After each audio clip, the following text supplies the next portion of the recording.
Today, we're talking about the year 2026 and how the world is just simmering in this state of constant conflict.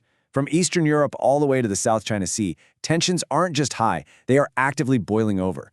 But this isn't the kind of warfare you might see in old movies. Something fundamental has shifted. Let's dive into what that is. 120.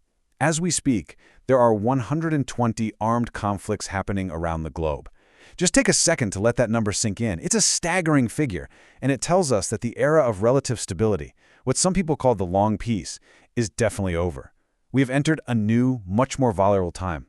So, this begs the big questions, right? What are the political engines that are driving all this instability? And maybe even more critically, how is technology completely rewriting the rules of war right before our eyes? So, here's our game plan. We'll start by looking at the politics behind it all. Then we'll see how technology is creating this brand new algorithmic battlefield, which kind of leads to this illusion of human control. From there, we'll get into the devastating human price of this new kind of warfare and wrap up with a huge question. In this new era, who's actually responsible? Okay, so let's jump in with the why. To really get a handle on what drives nations to war today, we actually need to look back, way back, to a 19th century military thinker whose ideas have never been more on point. This is Karl von Clausewitz. He was a Prussian general, fought in the Napoleonic Wars, and he spent years just thinking really deeply about what conflict is all about. He wasn't just interested in battlefield tactics, he wanted to understand the very soul of war itself. And this right here, this is his most famous idea. For Clausewitz, war isn't just some random act of violence or a breakdown of diplomacy. No, it's a tool. It's a deliberate, calculated move by a country to get a political outcome it couldn't get peacefully.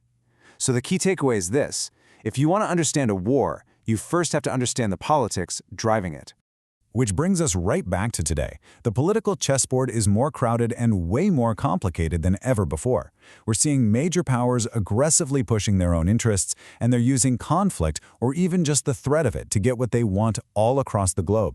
And this table here perfectly illustrates Clausewitz's theory in action. Look at Venezuela. The U.S. is using military pressure to achieve a political goal: regime change. In Ukraine, it's a brutal fight for land and the future of security in Europe. Over in Taiwan, you see this clash between China's political goal of unification and the U.S. goal of keeping things as they are. In the Middle East, it's a messy, multi-sided fight for who gets to be the regional top dog. Every single one of these conflicts is a direct extension of political ambition. Okay, so we've covered the why, the political goals. Now let's shift gears and talk about the how, because the tools being used to chase these goals are changing at a dizzying speed. We are now, without a doubt, in the age of the algorithmic battlefield. I mean, the contrast is just night and day.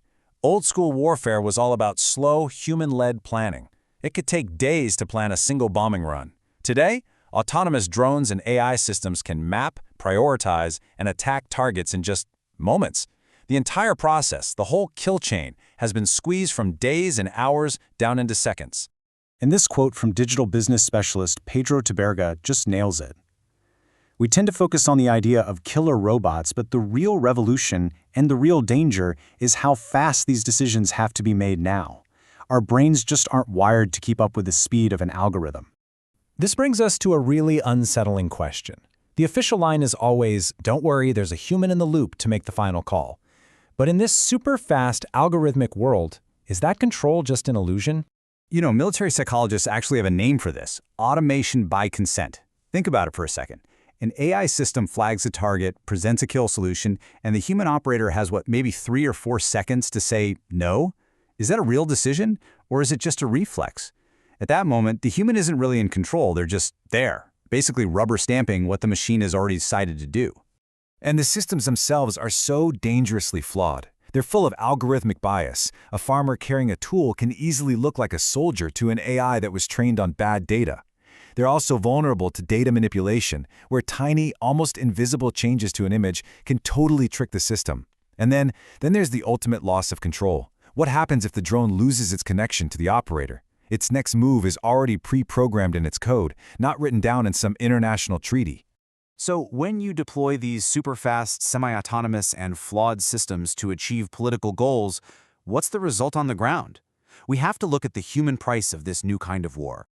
The numbers are just horrifying. By the end of 2025, it's estimated that almost 15,000 civilians had been killed in Ukraine alone. And this isn't just a statistic. Each one of those numbers was a person, a family, a community completely torn apart by a conflict that's just becoming more and more indiscriminate. And what's truly alarming is the direction this is heading. According to Human Rights Watch, civilian casualties in 2025 shot up by 31% from the year before. This isn't a war that's winding down, it's actually getting more lethal for ordinary people, fueled by more intense attacks using explosive weapons and drones in populated areas. And the devastation isn't just about casualties. In the escalating conflict across the Middle East, the UN reports that 3.2 million people have been displaced inside Iran alone. That's millions of lives turned upside down, futures destroyed. It's a humanitarian catastrophe unfolding on a massive scale. All of this leads us to our last and probably most difficult question. When an autonomous system messes up and kills innocent people, who is to blame? We are staring at a massive accountability vacuum. I mean, just think it through. Who's on the hook? Is it the general who signed off on using the system? The engineer who wrote the algorithm with all its hidden flaws? The tech company that sold the weapon to the highest bidder? Or the state that used it to carry out its policy? The truth is, none of those answers really feel right, and the responsibility gets so spread out that it basically just vanishes. And that's the cliff edge we're standing on. Our entire system of international law, everything from the Geneva Conventions on down, it's all built on one simple idea: a responsible human being making a decision. When the decision maker, the agent, is an algorithm, that whole foundation just crumbles. So as war gets faster, more automated, and more abstract, are we building a future where atrocities just happen, with no one left to hold responsible? That's the critical question we're all left with. Thanks for joining me for this explainer.